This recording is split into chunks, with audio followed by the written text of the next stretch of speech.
Ça marche. Bon, ben voilà. J'espère que ça vous a plu. Alors, est-ce que vous avez des questions? Est-ce que vous voulez que je me présente un peu dans le cadre, qu'est-ce que j'ai fait dans le cadre de cette expérience peut-être? Puis après peut-être que ça viendra naturellement. Donc en fait, moi j'ai participé à cette expérience Atlas, que vous avez vue. Et j'ai commencé dans cette expérience il y a à peu près maintenant un peu plus d'une quinzaine d'années, en 1998. Je travaille au Centre de physique des particules de Marseille et je suis détaché au CERN. Donc je suis en fait depuis 2001 constamment à Genève, près des accélérateurs, et je reviens de temps en temps à Marseille. Donc j'ai participé à la construction du détecteur de 98 à 2010. Année où il a été monté, et puis après j'ai été responsable d'un des groupes d'analyse justement sur la supersymétrie qui est évoquée maintenant dans le film. Alors si je vous avais dit ça avant en préambule, peut-être que ça ne vous aurait rien dit, maintenant vous pouvez le rattacher aux choses que vous avez vues. Et puis donc ça a été entre 2010 et 2012, et puis après j'ai fait quelques analyses de physique. Et puis là, depuis début 2015, on recommence à reprendre des données, donc ce qui était évoqué dans le film. Hein. Dans le film, il parlait de 2 ans, mais voilà, maintenant, on est 2 ans plus tard. Et donc voilà, à l'heure actuelle, on commence à avoir suffisamment de données pour pouvoir avoir les premiers résultats, on espère, d'ici la fin de l'année. Et puis, bien sûr, après, ça va continuer pendant 3 ans. 3 ans de collision dans lesquels on devrait pouvoir répondre au suspense qui est est-ce qu'on va trouver d'autres particules ou non. Alors vous avez probablement un peu mieux compris la raison maintenant, mais voilà, n'hésitez pas à continuer à poser des questions là-dessus. Et puis c'est vrai que, bon, moi, je vais juste vous donner mon impression en tant que participant à l'événement sur ce film. J'ai trouvé que le film était quand même assez réaliste. Donc il y a une bonne idée qui est de scénariser l'histoire. Hein, vous avez vu, hein, la science n'est pas faite que de succès, ça ne marche pas toujours du premier coup. Des fois, on est même un peu désespéré. Hein, vous avez vu, je pense que c'est assez parlant ce film parce qu'on voit bien l'attitude des gens et comment ils réagissent. Ça concerne une grande partie de notre vie. Donc, on réagit assez fortement aux événements qui concernent la machine ou des choses qu'on n'arrive pas à maîtriser. Et donc, je ne sais plus trop ce que je voulais dire, mais voilà, je suis à peu près fini d'introduire cette partie-là. Quoi d'autre Si, voilà, je disais que le film était réaliste. Oui. Donc en fait, il est réaliste parce qu'il y a un côté qui est intéressant, qu'on voit bien dans le film, c'est le nombre de discussions qu'il y a entre les gens. Alors c'est même à la limite un peu idéalisé, parce qu'on n'est pas toujours en train de discuter. On travaille aussi, et puis on participe des fois aussi à des réunions, même souvent. Hein, vous imaginez que pour organiser le travail de 3000 ou 4000 personnes dans une expérience, il faut les réunir très souvent sur tous les sujets qu'on peut imaginer.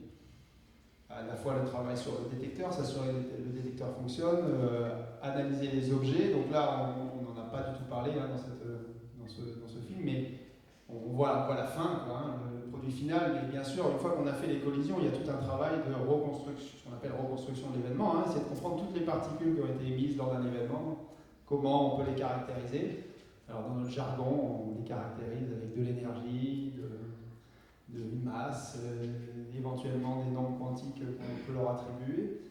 Et une fois qu'on a fait ça, on peut, en accumulant la statistique, donc ça c'était un peu montré dans le film, arriver à faire une découverte. Donc ce qu'il faut bien comprendre, le point peut-être important, c'est que voilà, la découverte ne se fait pas sur un événement, donc ça c'était bien montré. Hein. C'est pas parce qu'on a une collision que c'est vraiment intéressant, on a besoin vraiment d'accumuler des collisions pendant longtemps et puis de travailler après pour arriver à dire quelque chose d'intéressant. Donc là, juste en vous parlant, j'ai un chiffre qui me vient en tête. C'est peut-être un chiffre qui ne vous parlera pas trop, mais qui peut être intéressant d'avoir. Au niveau scientifique, donc les 2 collaborations, hein, donc là on en a montré qu'une, ça s'appelle Atlas, mais CMS est une collaboration exactement équivalente, et qui a permis de confirmer ou d'infirmer les résultats d'Atlas par exemple. On a produit, juste pour la collaboration Atlas, en 5 ans, à peu près 500 papiers, donc acceptés par des journaux scientifiques. Donc ça vous donne une idée de la production scientifique au-delà des discussions qu'il y a sur ces points particuliers, sur la masse du Higgs. Il y a tout un tout un spectre immense de mesures qui sont faites et qui peuvent nous aiguiller sur justement cette nouvelle physique ou pas. Donc ça c'est un point important à comprendre qui apparaît pas dans le film, c'est que voilà, on peut faire avec cette machine une image que je donne toujours, qui peut être intéressante de comprendre, c'est que en fait, donc pour arriver à cet accélérateur qui a démarré en 2010, c'est en fait le dernier produit d'une série d'accélérateurs qui a démarré dans les années 50. Et donc, des années 50 aux années 2010, on a découvert beaucoup de particules, ça a été évoqué à un moment dans un des schémas, on retrouve des particules arrivées. Et en fait, quand on a commencé à prendre les collisions en mars 2015, en juillet 2015, on avait redécouvert toutes les particules qui avaient été découvertes dans les accélérateurs depuis les années 50. Et en fait, pour nous, c'est une manne parce que ça nous permet de calibrer notre détecteur et d'être sûr qu'on va pouvoir découvrir d'autres particules si on arrive à redécouvrir celles qui sont déjà connues. Peut-être que je m'arrête un peu. Si vous avez des questions, allez-y. Hein. Lancez-vous. Ah oui, super. Le plus dur, c'est de démarrer. Je voulais vous demander, à ma connaissance. Oui, je voulais vous demander, à ma connaissance, ce magnifique film n'est pas passé dans les grands médias, alors qu'elle aurait pu faire connaître un peu mieux la physique à l'ensemble des gens, et en particulier des jeunes. Est-ce que c'est le cas ou est-ce que ça va se faire? J'ai pas connaissance qu'il soit passé dans des médias français, même sur Arte, je ne sais pas, peut-être certains d'entre vous l'ont vu, je ne crois pas. Mais bon, je pense que moi, mon sentiment profond, c'est que comme ça reflète vraiment la réalité, c'est probablement un film qui a de l'avenir.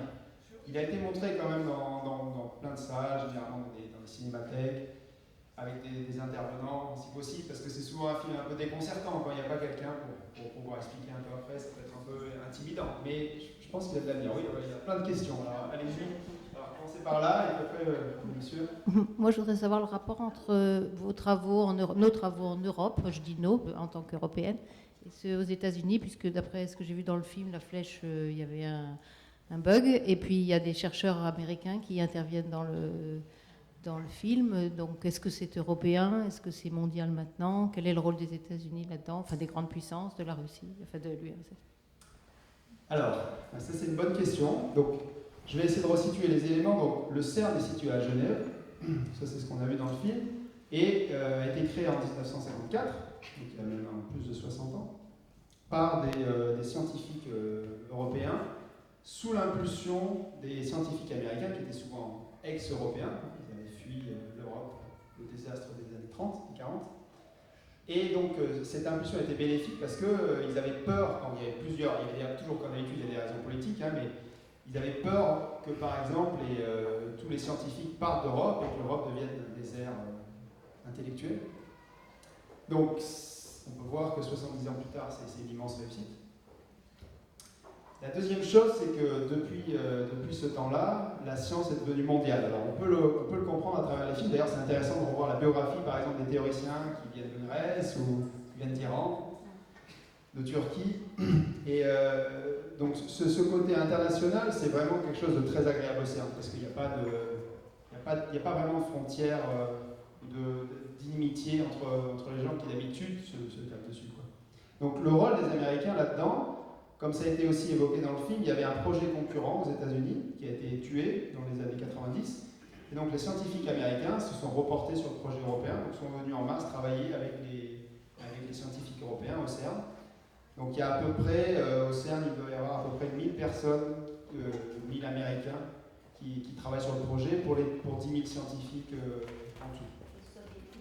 Et alors les soviétiques n'existent plus. Mais oui, donc côté russe, c'est pareil. En fait, le CERN a pendant longtemps joué un peu un intermédiaire, a eu un rôle intermédiaire entre la Russie et puis l'URSS à l'époque, et puis les États-Unis. Il y avait souvent des rencontres de physiciens russes et américains au CERN. C'était un des endroits où ils pouvaient se rencontrer. Donc la Russie participe aussi beaucoup à ce projet. Donc c'est vraiment un projet mondial dans ce sens-là. Et donc elle a par exemple fabriqué une grosse partie d'un des détecteurs, pas de ce détecteur-là, mais de l'autre détecteur. Quant aux scientifiques russes, ils viennent aussi régulièrement au CERN, présentent leurs théories. Donc il y en a beaucoup qui ont migré aux États-Unis ou dans les pays européens, mais leur influence est très forte, notamment dans la partie théorique. Des théoriciens extrêmement forts qui ont beaucoup aidé à la compréhension de la physique. Oui. Sur Arte, il y a des émissions sur le CERN. Oui. Oui, oui, oui. D'accord, c'est en réponse à la personne. Mais c'est vrai que ce film-là est bien parce que enfin, moi, ce que j'aime bien dans ce film-là, c'est le côté humain. On comprend la physique, mais on comprend aussi que c'est vraiment une science humaine, dans le sens où on en discute. Oui, moi j'ai été impressionné par ce film, évidemment. Il y a beaucoup de choses à dire, mais je me polariserai sur le fait de qu'est-ce qu'une expérience en 2015, parce que si j'étais prof de lycée encore maintenant, j'aurais des inquiétudes, c'est-à-dire on ne mesure pas qu'une longueur, une masse, une durée, il y a tout un tas il y a des milliards de données, et vous avez évoqué les caractéristiques statistiques pour obtenir des certitudes. Donc la première question, c'est qu'est-ce qu'une expérience scientifique en 2015 ? Et la deuxième question, dès l'instant où vous faites appel à des statistiques pour déterminer des résultats de la masse du boson de Higgs, par exemple, qu'est-ce que devient le mot vérité? Parce qu'on a, depuis le début, les scientifiques intervenaient parlent de vérité. En fait, c'est devenu une vérité statistique, c'est-à-dire qu'on est sûr, je ne suis pas compétent, mais on est sûr dans un intervalle donné parce que la statistique est donnée. Donc la question, c'est qu'est-ce qu'une expérience et comment peut-on assurer qu'on a obtenu quelque chose de précis? Alors, donc, la réponse à la première question. Donc, ici, vous avez vu ce qu'on fait en sciences fondamentales, en physique fondamentale. Donc, c'est quand même une partie, disons que c'est, on va dire, une petite partie de la science. On adresse des questions qui sont à la limite de nos connaissances, qui demandent donc généralement d'utiliser, comme là on voit vraiment bien, d'utiliser des technologies qui sont à la pointe, de mettre ensemble beaucoup de gens parce que c'est très compliqué à réaliser et pendant très longtemps. Donc c'est pour ça qu'il nous faut ces grands centres internationaux. Donc c'est pas la majorité des expériences scientifiques qui sont faites de par le monde. C'est vraiment ce qu'il disait aussi, hein, peut-être une des dernières expériences de ce type-là, parce que c'est très très compliqué. Donc si j'étais professeur de physique, je ne serais pas très inquiet, parce que c'est vraiment, on peut faire plein d'autres choses en sciences, au-delà de travailler dans ces expériences qui sont un peu des expériences de pointe. Donc ça, c'est pour la première question. Et pour la deuxième question, sur le côté probabiliste de la découverte, bon, c'est tout à fait vrai, hein, on peut jamais affirmer à 100%. Par contre, un peu comme j'ai dit avant dans mon introduction, toutes les particules qu'on a découvertes avant, on les a découvertes toutes avec une probabilité qui n'était pas maximale à l'époque. Mais par contre, si elles n'avaient pas existé, on n'aurait jamais pu les retrouver dans les accélérateurs suivants, dans les expériences suivantes. Par exemple, une chose qui peut arriver, et qui peut m'expliquer ces fluctuations entre on voit quelque chose, on ne voit pas quelque chose, on n'est pas sûr, c'est un problème avec le détecteur. Si tous les détecteurs du monde, sur toutes les expériences du monde, trouvent la même chose, ça veut dire que la particule existe à la fin. Mais on peut toujours dire qu'elle n'existe pas, au bout d'un moment, à des milliards de... Mais au bout d'un moment, ça n'a plus de sens. Donc en fait, c'est ça, le fond, et c'est pour ça que c'était très important de construire ces deux expériences, avec des technologies vraiment complètement différentes. Il y en a une qui est très grande, et puis qui a un champ magnétique qui est très important pour cette expérience assez faible. L'autre qui est beaucoup plus compacte, avec un champ magnétique plus grand. Donc tous les détecteurs qui sont à l'intérieur sont complètement différents. Donc s'il y avait eu un biais sur un des détecteurs, soit Atlas, soit CMS, l'autre expérience n'aurait jamais pu reproduire le même résultat. Donc dans ce sens-là, on est sûr d'avoir trouvé un résultat, d'avoir trouvé dans ce cas-là cette particule. Suite, non, c'est bon. Ouais, vous avez une question là ou pas?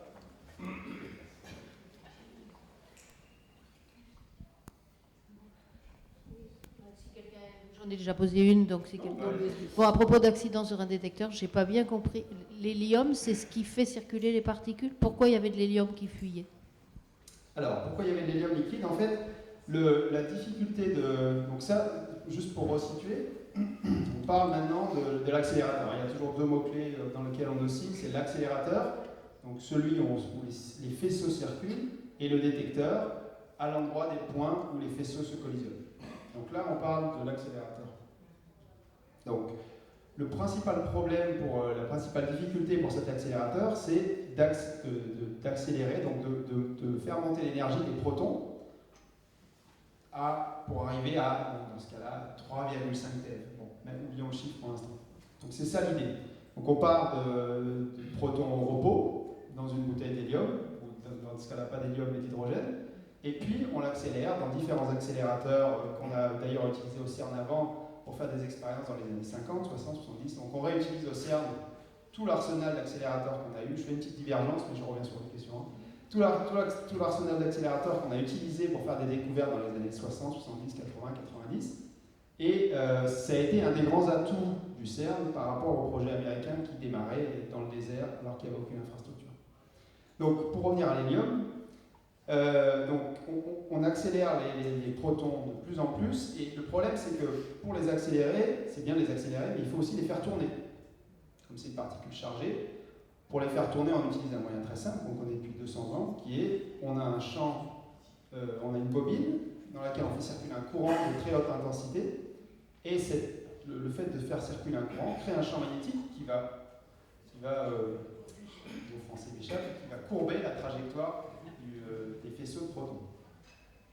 Alors, pourquoi l'hélium liquide? C'est que ça permet de faire descendre la température jusqu'à une température très basse, de moins 271 degrés, et ça met l'aimant dans un état supraconducteur où il n'y a quasiment plus de résistance, donc on peut augmenter le courant, pousser le courant à une très haute valeur, et donc on peut courber les protons à très haute énergie. Donc c'est ça la raison. Alors ce qui s'est passé là, c'est que cet état, donc il faut atteindre absolument ces moins 271 degrés, et si on est à moins 270 ou moins 269, à ce moment-là l'hélium n'est plus superfluide, donc les aimants, là où le courant circule, le courant rencontre une énorme résistance, et donc s'il rencontre une énorme résistance, il va chauffer, et donc c'est pour ça qu'il y a des dégâts après. Ouais, une question sur le résultat que vous avez mis en évidence.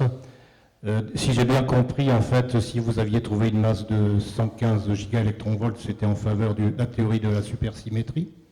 Avec 140, c'était en faveur de la théorie du multivers. Et l'expérience n'a pas su choisir entre les deux, puisqu'elle montre une masse de 125. Est-ce que donc, pour expliquer cela, on est en recherche d'une nouvelle théorie, ou est-ce qu'on essaie de faire une sorte, je dirais pas de moyenne, mais de compromis entre les deux existantes? Alors, pour les besoins du scénario, c'est aussi un peu le côté nécessaire pour que ça puisse s'adresser à un public de non-spécialistes. Il faut donner des gros pôles, des mots dans lesquels les gens peuvent plus ou moins se reconnaître, et puis voilà, poser la question que vous venez de poser, quoi. Donc en réalité, c'est un petit peu plus compliqué. C'est-à-dire que ce qui a été mentionné est tout à fait correct, mais il y a beaucoup d'autres théories qui peuvent expliquer le résultat à 125G. Donc, disons que la vraie réponse viendra du fait qu'on va découvrir ou non des nouvelles particules dans les données qu'on est en train d'acquérir. Si le X est à 125G, s'il n'y a pas de découverte de nouvelles particules dans l'année ou dans les 2 ou dans les 3 années qui viennent, à ce moment-là, on aura vraiment une préférence pour, a priori, ce qu'ils appellent multivers. Mais même ça, c'est pas très sûr. Je veux dire, c'est un peu caricatural, quoi. On est obligé, en fait, en tant que bon scientifique, normalement, on prend les choses dans l'autre sens. C'est-à-dire qu'on peut se polariser sur une théorie. C'est un peu ce qui est expliqué par les théoriciens, d'ailleurs, qui sont très brillants dans le film. On peut se polariser sur une théorie, essayer de faire tout ce qu'on peut pour démontrer qu'elle est vraie, mais à la fin, les données décideront si on a raison ou si on a tort. Donc, voilà, on peut partir dans cette idée du multivers, et on verra ce que ça donne. Alors, c'est une idée pas complètement philosophique, qui est étayée sur une vraie théorie, la théorie des cordes, par exemple, qui permet d'aboutir à cette conclusion. Donc, c'est pas non plus quelque chose qui complètement sort de nulle part. On peut quantifier, par exemple, le nombre d'univers. À un moment, il explique qu'il faut que c'est faire un multivers. En fait, il y en a 10 puissance 500 dans la théorie. Donc, je ne sais pas si ça vous dit quelque chose, 10 puissance 500, mais là, je ne peux même plus faire les milliards de milliards de milliards. Donc, et parmi ces 10 puissance 500 univers, il y en aurait certains, dont celui où on est, où la masse du X serait 125, ce qui est peu probable. Maintenant, bon, je pense que c'est beaucoup trop tôt pour conclure. Oui, allez-y. Lié à ce que vous venez de dire, il y a des 3000 chercheurs. Alors en tout au CERN, il y en a 10 000, et donc sur l'expérience que vous avez vue, il y en a à peu près 3 000. Il y en a à peu près 3000. j'ai dans ma tête. Allez-y, vous parlez fort peut-être. Oui, oui. J'ai dans mon modèle, le chercheur est plutôt seul, entre guillemets, hein, je ne suis pas dupe. Comment est-ce qu'on peut devenir chercheur à 3000? C'est-à-dire, si on prend les ancêtres, les Poincaré, peu importe, ils étaient seuls, ils n'étaient pas seuls, ils avaient les résultats de leur société, du siècle, mais l'idée, l'imagination venait d'un seul individu, puis développé, donc c'est clair chez Poincaré, quoi. Comment, là je me demande comment on peut développer une théorie à 1000 chercheurs. Où est l'idée? Qui a l'idée? Qui fait l'idée, quoi? Alors, en fait, dans le film, vous avez vu, il y a deux catégories de physiciens, ce qu'on appelle les expérimentateurs, donc les gens qui travaillent au CERN, et les théoriciens, dans le cas du film, les théoriciens qui sont aux États-Unis. Il y en a plein d'autres en Europe.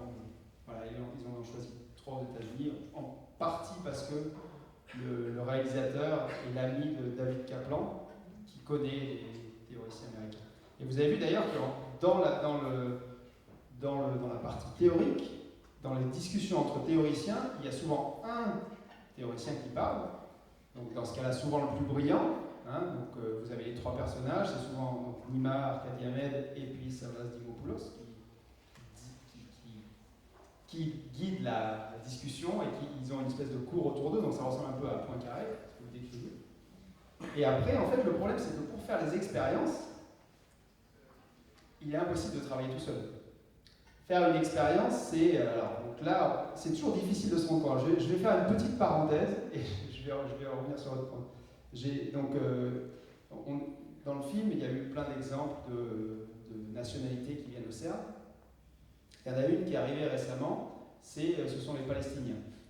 Donc les Palestiniens ne font pas partie du CERN, ils ne sont même pas vraiment un pays, mais il y a eu un groupe de physiciens du CERN qui est allé en Palestine pour essayer de recruter des étudiants palestiniens qui pourraient éventuellement faire leur thèse, même si en Palestine, il n'y a pas de filière dédiée à la physique des particules. Donc, ce Palestinien a été sélectionné, est venu au CERN, il se trouve que je suis son co-encadrant. Et en fait, quand il est arrivé, j'ai commencé à lui expliquer ce que c'était le CERN, à le faire visiter, etc., etc. Donc ça a duré quelques mois. Donc, je lui avais dit aussi de suivre des cours, il existe des cours d'été au CERN où on présente les détecteurs, ce qu'on fait au CERN, etc. Donc il a fait tout ça, très bien. Et puis je lui ai dit, tu devrais aller voir l'expérience. C'est ce qu'il a fini par faire. Il est descendu dans le puits, on pouvait encore le faire l'année dernière. Et en fait, quand il est remonté du puits, il m'a dit, mais en fait, c'est vrai tout ce que vous me racontez. Il a réalisé, parce qu'en fait, tant qu'on n'y va pas, on ne s'en rend pas bien compte, quoi. Mais quand on y va, c'est vraiment tellement énorme qu'on comprend que là, on ne se pose même plus la question de pourquoi on est 3000. C'est évident qu'il faut être beaucoup de chercheurs participant à la construction de ce détecteur pour pouvoir arriver à le faire. Et donc sa réaction m'a vraiment touché parce qu'il était vraiment sonné, un peu comme un boxeur qui reçoit un coup et qui ne sait pas d'où il vient. Il a vraiment réalisé que c'était pas juste pour la gloire ou pour le truc imaginaire, c'était vraiment quelque chose de vrai. Et donc ça rejoint ce point qu'il faut être beaucoup de scientifiques maintenant pour faire des découvertes. Et peut-être le dernier point, pour finir sur votre question, c'est ce qui a été assez frustrant pour les scientifiques qui travaillent au CERN, que le prix Nobel n'a été attribué qu'aux 2 théoriciens qui ont travaillé pendant quelques journées en 1964, alors que depuis 30 ans, il y a à peu près 10 000 personnes qui travaillent à temps plein pour arriver à faire la découverte. Donc le CERN aurait dû être associé à ce prix Nobel et ça aurait été un bon message envers les jeunes qui regardent. Est-ce qu'il n'y a que des vieux barbons qui sont récompensés ou est-ce qu'il y a aussi la nécessité de comprendre que les expériences de physique fondamentale aujourd'hui nécessitent des grands centres internationaux avec beaucoup de personnes à la vie. Je voudrais juste finir, et puis je n'interviens plus. D'accord. On m'a toujours appris qu'une expérience de physique n'était significative que si elle était reproductible. Oui. On peut s'amuser à faire des reproductions d'expériences gigantesques comme ça. La réponse. On va prendre des prouvettes et mettre un truc dessus. Ouais. Donc la réponse est non. Et c'est pour ça, je reviens encore là-dessus, qu'on a 2 expériences. Parce que comme on ne pourra jamais le refaire, ça coûte beaucoup trop cher, c'est un beaucoup trop long investissement. En tout cas, on ne pourra jamais le refaire dans les dizaines d'années à venir. On a vraiment besoin d'avoir 2 expériences. Parce que si on s'est trompé sur une expérience, pour une raison liée à la construction, pourra jamais être sûr qu'on s'est trompé ou pas. Oui. Dans la vie concrète, là, cette expérience et cette découverte, qu'est-ce que ça va induire? Pardon. Oui. Voilà, c'est mieux. Pardon, excusez-moi. Dans la vie concrète, cette découverte, ça va changer quoi pour nous? Pour vous? Oui. Absolument rien. Mais il y a un mais. Alors attendez, parce C'est que que vous avez un peu vraiment une peur. question, ça a été évoqué en partie dans le film, mais j'aimerais vraiment revenir sur cette question parce que c'est vraiment très important et c'est quelque chose que j'ai réalisé à force de faire des interventions. Donc en fait, si on regarde les 210 dernières années, donc si on repart du début du 19e siècle, à l'époque, l'électricité était un phénomène curieux, qu'on ne connaissait pas du tout. Et grâce aux travaux de chercheurs, notamment anglais, au cours de ce 19e siècle, on a compris les fondements de l'électricité et à la fin du 19e siècle, on a commencé à électrifier toutes les villes de par le monde. Donc un changement concret et direct de la connaissance scientifique pure qui au début était juste une curiosité, exactement comme ce qui est décrit dans le film. Et si on prend le début du XXe siècle, il s'est passé exactement la même chose. C'est-à-dire qu'à force de chercher dans l'infiniment petit, on a commencé à entrevoir les premiers signes d'une nouvelle physique, qu'on appelle la physique quantique, où justement tout devient probabiliste, tout n'est pas déterministe comme ce qu'on voit autour de nous tous les jours. Et puis après, on a commencé à comprendre que tout était relatif, grâce à Einstein. Et en fait, aujourd'hui, on utilise des résultats, des expériences, ou pas des expériences, mais des expériences de pensée qui étaient réalisées il y a à peu près une centaine d'années. Et ça a complètement modifié aussi notre mode de vie. Par exemple, si on essaie de quantifier un peu l'impact que ça a eu sur notre développement, on peut dire qu'à peu près un tiers du PIB mondial repose sur les découvertes qui ont été faites au début du XXe siècle. Donc c'est quand même une évolution énorme dans notre façon de vivre et dans notre quotidien, alors qu'on ne pouvait pas l'imaginer du tout au début du XIXe siècle.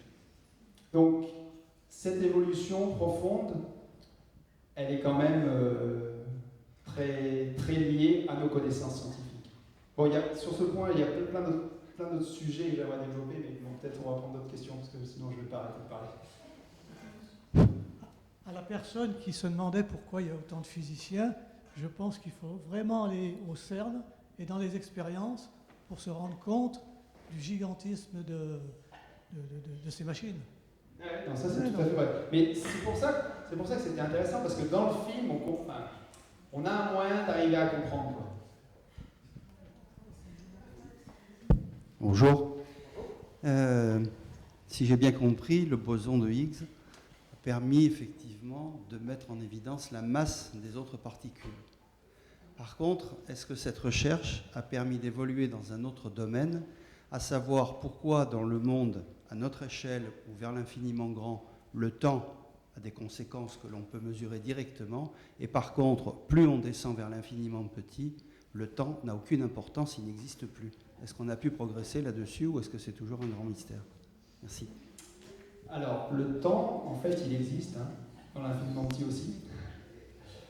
Par exemple, il y a une particule qui est un peu emblématique, enfin, il y en a plein, mais il y en a une qu'on peut arriver peut-être à comprendre. Dans le film, elle a été montrée. Donc, avec des connaissances de niveau collège, on sait que tous les atomes sont faits d'un noyau et d'électrons qui gravitent autour. Et dans le noyau, il y a des protons et des neutrons.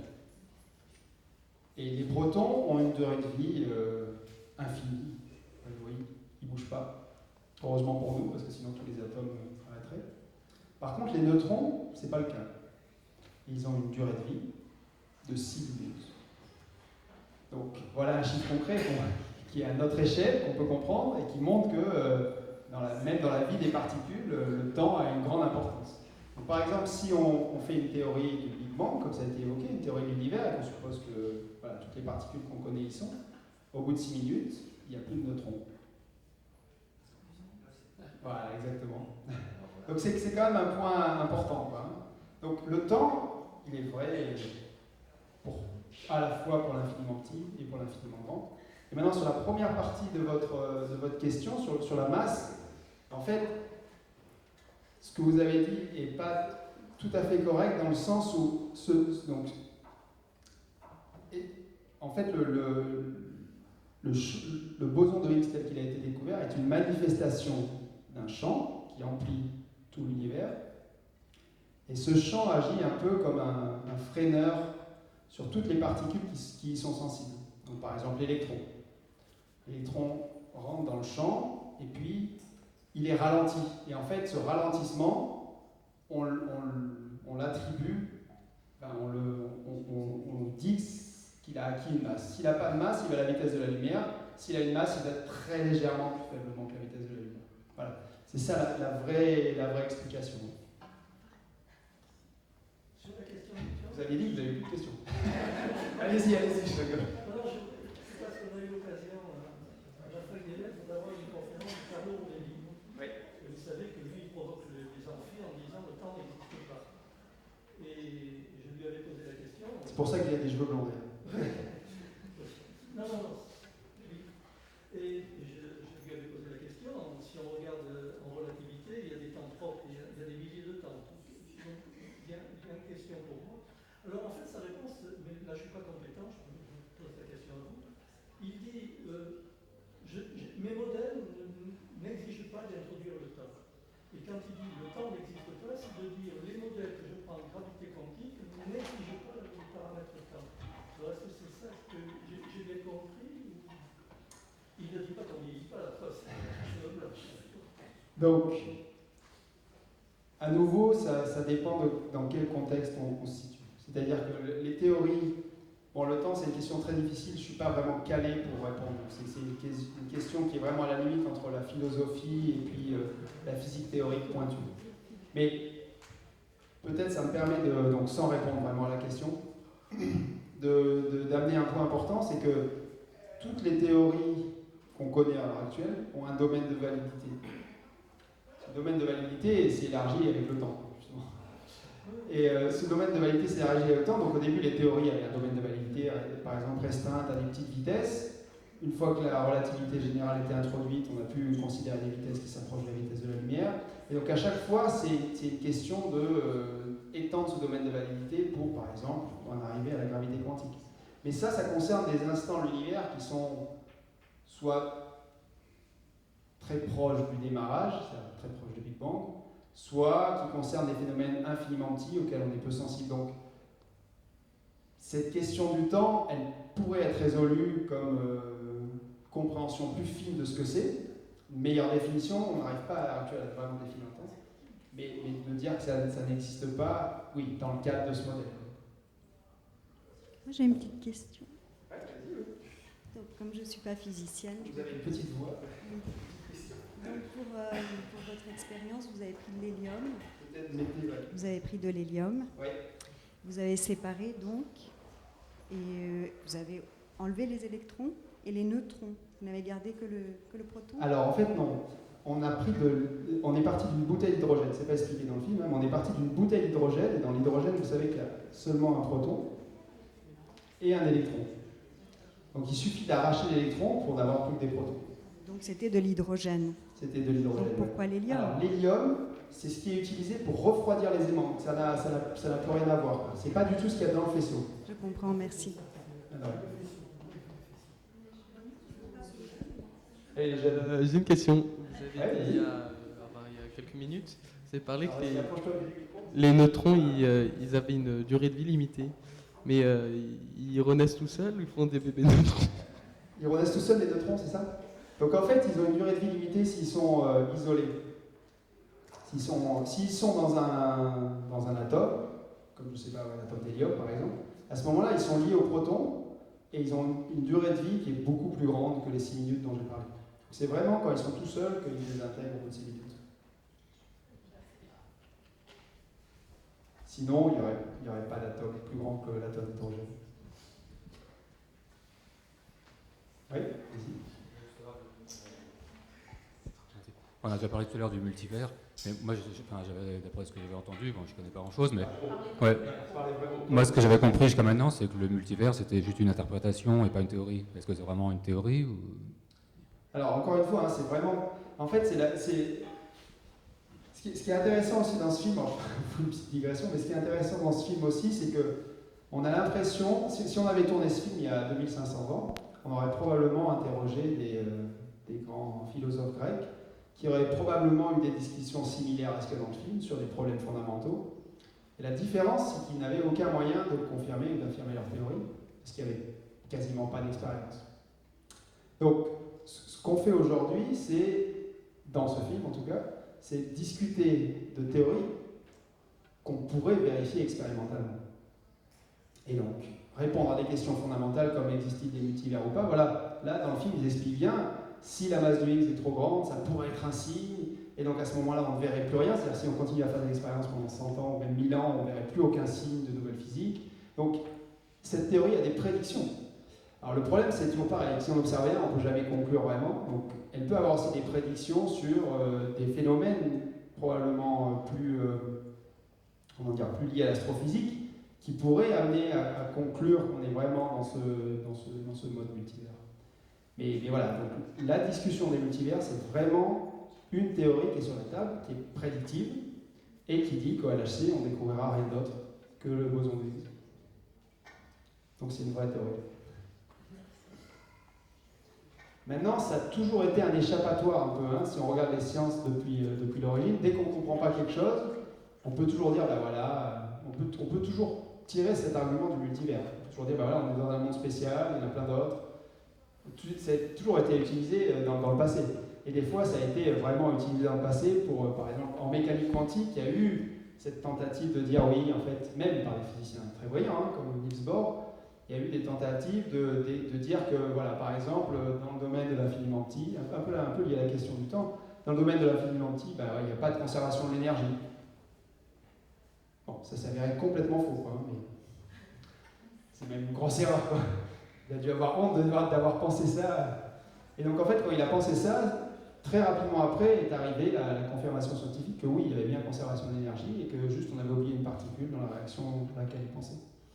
Donc, soyons prudents. C'est logique. Si multivers, alors plus de particules après boson de Higgs. Il n'y en a pas. C'est juste que. Alors, si je me lance là-dedans, ça va prendre un tout petit peu de temps. Je vais essayer d'expliquer l'argument simple. Alors, imaginez que vous mettez un X sur un terrain de foot et qu'il est au centre du terrain de foot.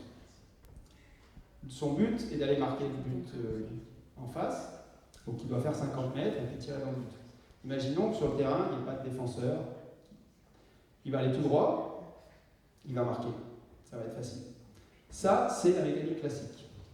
Maintenant, si on parle mécanique quantique, il va y avoir plein de défenseurs partout, et le Higgs, comme à chaque fois qu'il y a un défenseur, il va vouloir se coller à lui, il va mettre très longtemps à arriver au but. Et si on pense si on croit à la physique qu'on connaît aujourd'hui, le Higgs, il doit arriver à marquer le but, bien qu'il ait des milliers, des millions, des milliards de défenseurs. Donc ça paraît complètement improbable. Et donc c'est reflété dans sa théorie, en disant, c'est tellement improbable qu'il doit y avoir un tirage aléatoire quelque part pour que ça puisse marcher. Donc c'est ça l'idée. Mais maintenant, si on ne comprend pas quelque chose, si par exemple les défenseurs s'alignent, puisqu'on est dans la physique des particules, on peut imaginer tout ce qu'on veut, si le défenseur s'aligne et crée un chemin pour le Higgs, ou si d'autres particules arrivent et puis mangent les défenseurs et créent un chemin pour qu'il y aille, ça peut marcher. Donc ça, c'est l'alternative. La supersymétrie, par exemple, où ben voilà, on a des particules mangeuses de défenseurs qui permettent au Higgs d'aller tout droit, à peu près tout droit. Oui, une autre question, s'il vous plaît. Je voulais vous demander si la confirmation du boson de Higgs a permis d'avancer dans le domaine de la matière noire. Parce qu'on en a parlé un petit peu dans le film, mais on a l'impression que la science marque un petit peu le pas de ce côté-là. Donc, est-ce qu'il y a un rapport déjà direct entre les deux? Alors, il doit y en avoir un, mais on n'a pas réussi à l'établir. La réponse simple, c'est qu'il n'y a pas de rapport direct. Donc, ça n'a pas de rapport direct. Je veux dire, il n'y a pas eu d'avancée du tout suite à la découverte de ce boson de Higgs sur la matière noire. Maintenant, l'hypothèse préférée, c'est ce qui était un peu évoqué, c'est une particule massive, donc elle doit se coupler, elle doit avoir une relation avec le boson de Higgs, hein, qui parle à toutes les particules comme une masse. Donc normalement, si on mesure très précisément les propriétés du boson de Higgs, on devrait arriver à être sensible à la présence ou non de cette particule. Pour l'instant, avec la précision qu'on a, on n'est pas du tout sensible. Mais ça peut changer. Et ce qui peut se passer, c'est que la réponse à cette question de la matière noire, ou disons le début de réponse, plus probablement, va arriver probablement d'autres expériences qui recherchent directement cette particule.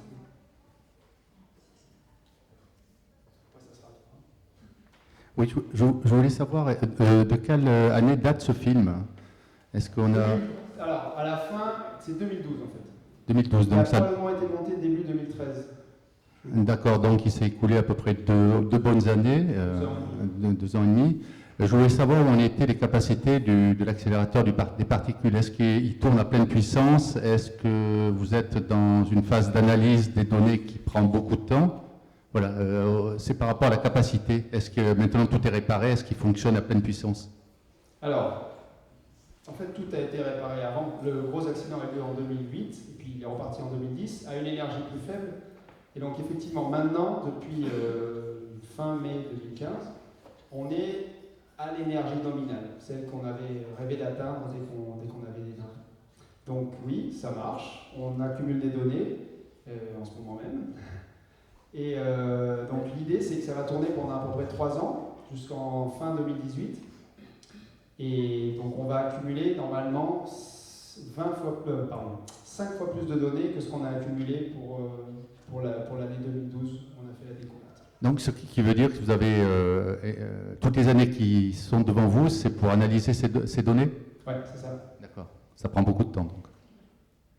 Ça prend beaucoup de temps. Disons, ça dépend de l'analyse qu'on fait. Il y a des analyses plus ou moins simples, et puis il y a des analyses qui dépendent beaucoup de la quantité de données qu'on a accumulées. Certaines, on peut les faire dès le début et être très sensible à des signaux de nouvelles physiques. Certaines vont prendre plus de temps, ou certaines vont prendre vraiment beaucoup plus de temps.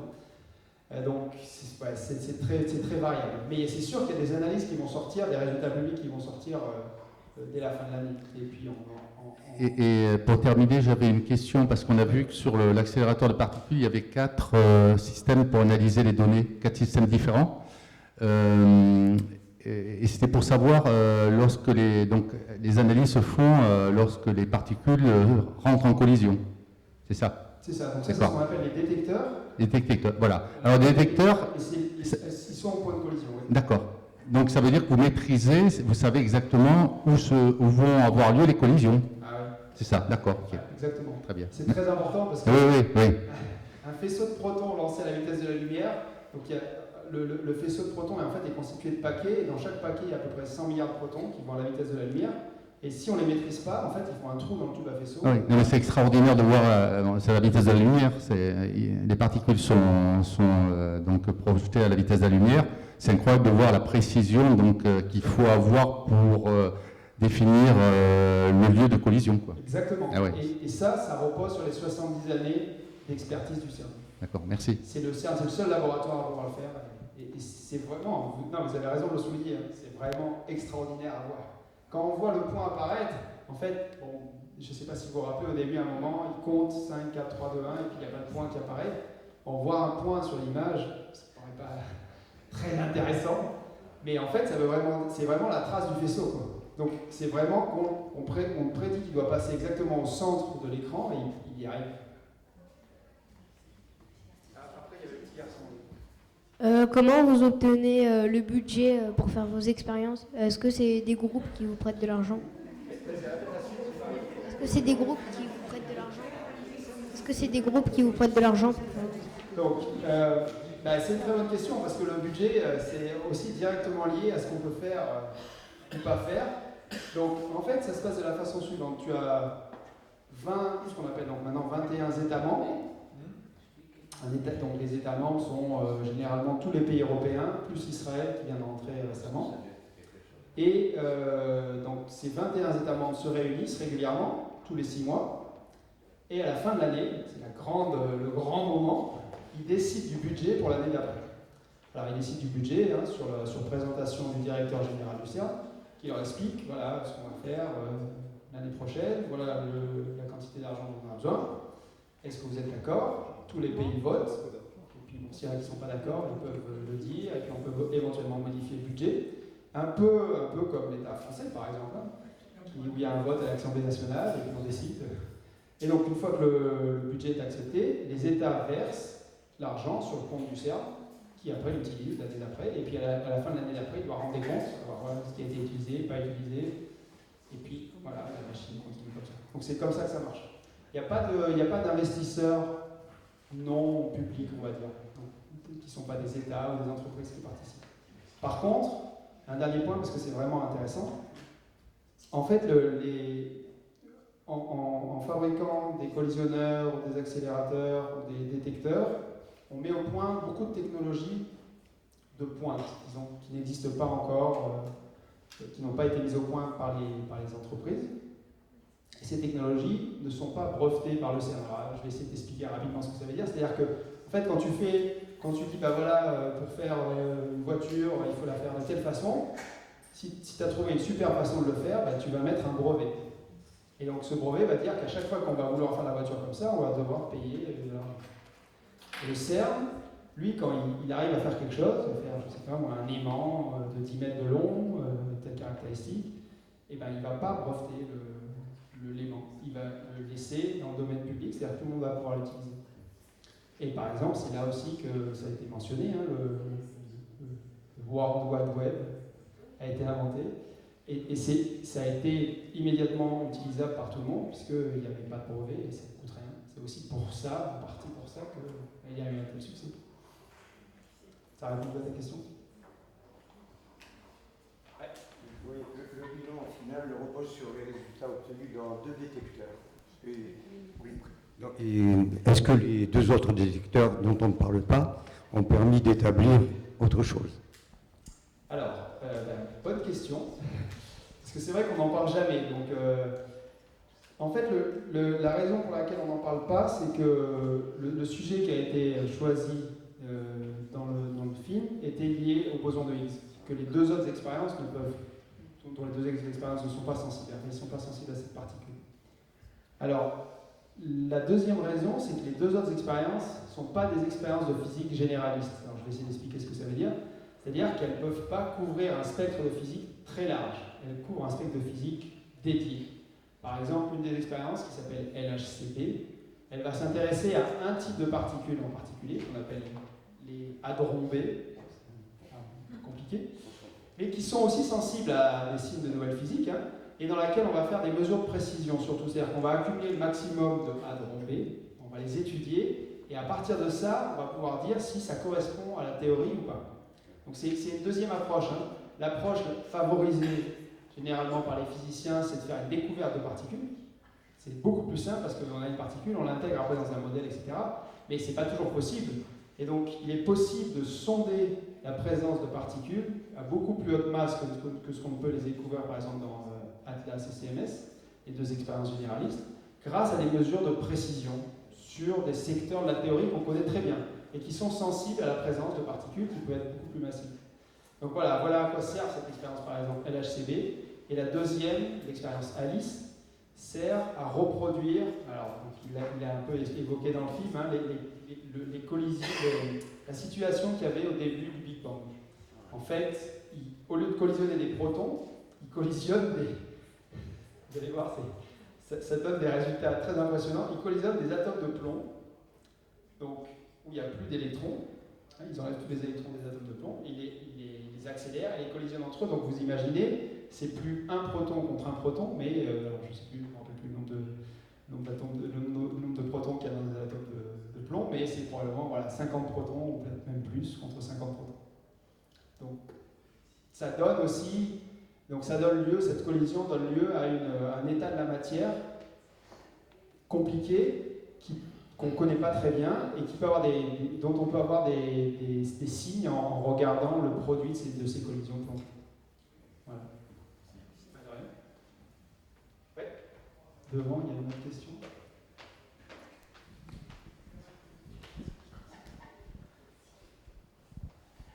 Est-ce que le projet LHC, il est prévu pour durer longtemps, enfin c'est sur une longue durée? Ou c'est fait pour être un peu éphémère, on va dire? Alors, en fait, le projet, il est prévu pour durer encore 20 ans. Je ne sais pas si tu considères ça comme éphémère ou long. je dirais que voilà, il est prévu pour durer encore un moment. Alors, je rebondis sur sa question parce que c'est intéressant. Il y a plusieurs raisons à ça. Donc la première raison, je pense que vous en êtes maintenant conscient, c'est quand même extrêmement difficile de mettre en œuvre un projet comme ça. Donc une fois qu'on a réussi à le mettre en œuvre, qu'on a les détecteurs qui vont bien et qu'on sait faire tourner la machine, on va essayer de tirer le maximum de physique qu'on peut du projet. Donc ça, c'est la première raison pour laquelle il va durer 20 ans. La deuxième raison, c'est que c'est tellement difficile de faire un projet comme ça qu'il n'y a nulle part ailleurs dans le monde un endroit où on peut faire la même chose. Donc ça vaut 2 fois plus le coup de continuer à le faire. Alors après, si on prend troisième partie de la réponse, ça peut être un peu plus compliqué parce qu'en fait le but de physique qu'on s'était fixé au début, il était quand même centré sur ce boson de Higgs et la découverte de nouvelles particules. Alors la question qu'on peut avoir en tant que physicien, c'est est-ce qu'au bout d'un moment, on peut continuer à découvrir ces particules ou pas? Et ça, c'est un vrai débat. C'est-à-dire que pour l'instant, le vrai argument qui reste, c'est on continue à utiliser jusqu'au bout parce que ça coûte trop cher, c'est trop compliqué d'en faire un autre, on n'a rien d'autre pour le remplacer. Mais on peut se poser la question au bout d'un moment, est-ce que ça vaut vraiment le coup, quoi? Est-ce que c'est pas mieux d'arrêter et puis de refaire un projet, de basculer quelque part l'argent de ce projet sur un autre projet qui pourrait répondre à des questions qui sont venues suite à la découverte du boson de Higgs ou à d'autres expériences qui ont découvert d'autres particules et ça voudrait dire que l'exploration qu'on comptait faire pendant les 20 années à venir donc moins de sens, plus de sens. Donc voilà, c'est ouvert. Mais normalement, c'est 20 ans. Voilà, pour toi, si tu veux faire une thèse en physique des particules, voilà, tu pourrais travailler sur ce projet. Donc le CERN, c'est au monde, alors vous êtes que le centre, vous êtes le principal centre du monde, vous avez dit le CERN. La Chine, tout ça ne... Ah voilà, donc ça c'est intéressant parce que justement, parmi les projets alternatifs, il y en a qui commencent. Donc les projets alternatifs, donc, qui n'ont même pas commencé, donc c'est au minimum dans 15 ans. Hein. Donc ces projets alternatifs pourraient voir le jour en Chine ou au Japon. C'est les 2 autres endroits où ils pensent pouvoir faire un autre accélérateur. Alors, à nouveau, ça va beaucoup dépendre des résultats qu'on va obtenir dans les 2 prochaines années. Si par exemple on trouve de nouvelles particules, ça va relancer beaucoup l'intérêt dans la physique des particules et il va peut-être falloir construire un accélérateur dédié pour étudier. Imaginons qu'on trouve une particule de matière noire, ça serait fantastique. Et bien voilà, il va falloir l'étudier. Donc là, on va savoir exactement à quelle énergie il faut construire cet accélérateur et donc tous les moyens vont être mis en œuvre pour le faire. Donc on est aussi dépendant bien sûr de ce qui arrive à l'extérieur. Et voilà, les autres projets qui existent, qui sont étudiés pour l'instant, sont en Chine, un en Chine et un au Japon.